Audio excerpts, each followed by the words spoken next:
الفكر يا إنسان لو أطلقته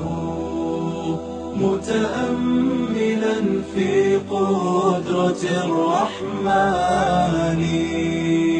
لخضعت إجلالا وتسبيحا له سبحانه رب عظيم الشان يعلو ولا يعلى وجل علوه وصفاته كملت بلا نقصان سلطانه باق ويبقى ملكه هذا ويفنى كل ذي سلطان في كل شيء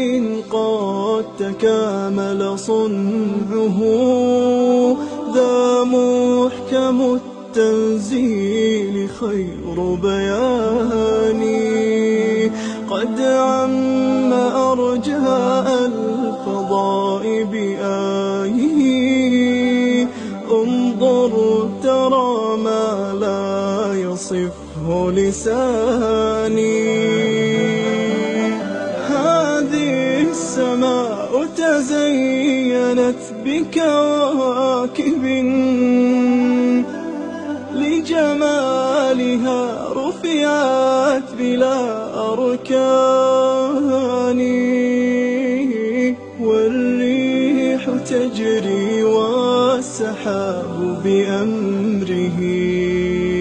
يحيي بها ما مات من بلدان هذا ومن آياته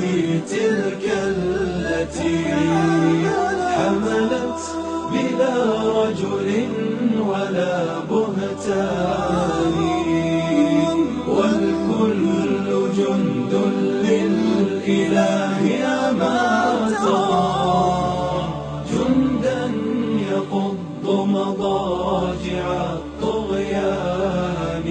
وإذا السماء تشاققت من هول ما وعد الإله بآخر